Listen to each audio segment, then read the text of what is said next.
Tabet, bonjour. Bonjour Nicolas. Vous venez de faire paraître un roman qui s'intitule Une bonne éducation aux éditions Dialogue. Un roman qui nous emmène sur les traces de l'histoire de Anne, dont on va découvrir la vie et les secrets. Alors, je vais commencer par le début. Ça commence avec Anne qui est face à son père. Son père va mourir et ça commence par un non-dit. Est-ce que c'est un roman autour des non-dits dans les familles ? Oui, certainement. C'est aussi le moment où la vie s'en va et où c'est le moment où jamais de parler, mais où c'est impossible parce qu'il y a le poids des conventions qui, dans certaines familles, est tout puissant. Je ne sais pas si on peut parler de ce fameux non-dit. Mais je vous en prie, citez-le. Eh ben voilà, Anne, en fait, est une enfant battue par sa mère. Est-ce que c'était aussi un roman sur une enfant battue ? Pas au départ, non.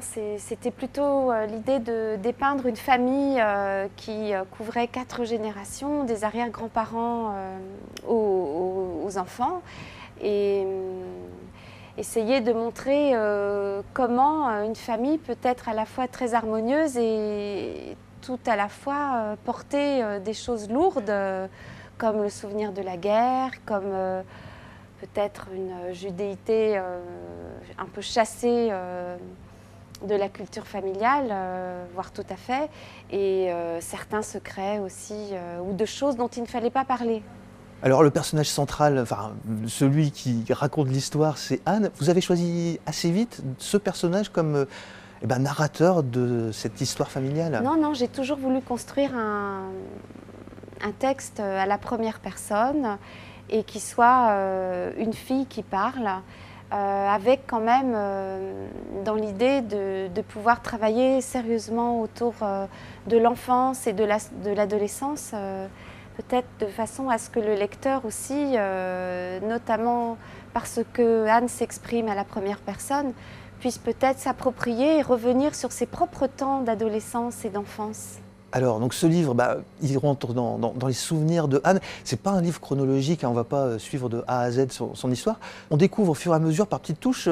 Est-ce que ça a été difficile, justement, de construire et d'organiser toute la révélation de ces souvenirs les uns après les autres ? Assez compliqué, oui, c'est vrai. C'est vrai que je ne voulais pas du tout construire un texte de façon chronologique. Je trouve qu'aujourd'hui, peut-être, on lit beaucoup de textes qui sont justement très chronologiques et où le lecteur, finalement, se laisse totalement guider par une écriture linéaire et une histoire linéaire. Et là, j'étais plus dans l'idée de proposer des séquences émotionnelles avec des ruptures de rythme et dans la mesure où finalement il ne se passe pas grand-chose dans ce livre, c'est plus un long chemin comme ça qui traverse l'enfance, l'adolescence et la vie des grands-parents, des aïeux, qui me semblait important de pouvoir s'autoriser le surgissement de souvenirs ou d'évocations, y compris le temps de décrire la nature aussi, qui prend une grande place dans ce livre. Alors ce qu'on n'a pas dit, c'est que ça bouge quand même dans ce livre. Anne voyage beaucoup, hein. On va la retrouver au Pays de Galles, même si à part de Paris, on va la retrouver au Pays de Galles, on va la retrouver dans la Manche, on va la retrouver en Afrique, au Nigeria. Est-ce que ce thème du voyage aussi, c'était quelque chose d'important pour vous et pour la narratrice? Et oui, parce que l'idée était aussi de montrer qu'une famille, finalement, elle est à la fois statique et pas statique. C'est-à-dire qu'il y a des membres de la famille qui restent sur le lieu d'origine, d'autres qui se déplacent, et puis tout continue d'évoluer. Ceux qui sont restés sur place, pour certains disparaissent parce que le temps passe et la vieillesse est là. Et puis, je voulais aussi montrer que on a beau se déplacer, il y a certains faits qui, lorsqu'ils sont graves ou, denses, ne nous quittent pas. Ne nous quittent pas. On peut changer de terre, on emporte avec soi finalement ce qui nous anime et peut-être nous détruit le plus. Alors ce qui m'avait frappé moi dans tous ces voyages, c'est qu'au début, donc on est à Paris, on commence à Paris. Elle étouffe dans cet appartement, elle se sent enfermée. Moi, j'avais l'impression que tous ces voyages, c'était une manière pour elle de s'échapper et qu'elle n'y arrivait pas. Est-ce que c'était aussi un des objectifs de tous ces voyages dans votre livre ? Oui, je pense qu'il y a aussi un décalage assez fort entre le soi Et l'univers familial, où tout ça est en effet assez enfermé, parce qu'il faut faire face à des réalités qui sont dures, finalement.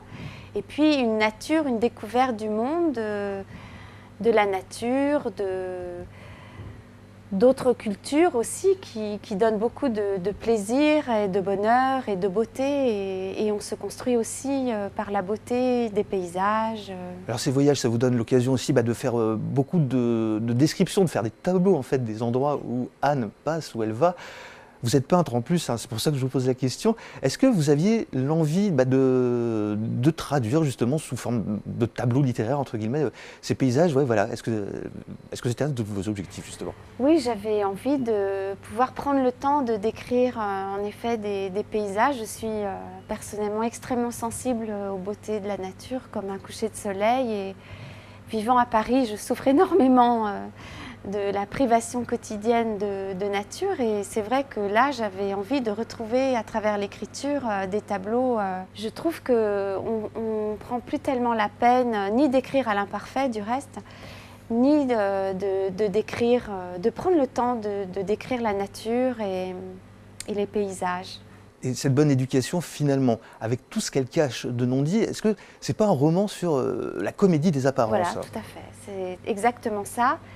Cela dit, c'est objectivement aussi une bonne éducation. C'est-à-dire que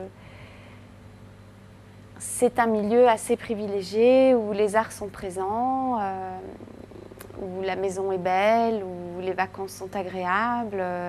Et puis, il y a un contexte aussi plus dur au sein de cette même famille. Et je pense que ça, c'est vraiment la vie. C'est-à-dire que, évidemment, on ne choisit pas, on est confronté dans la vie à des choses qui sont paradoxales dans un même ensemble. Voilà. Et une famille, c'est ça, finalement.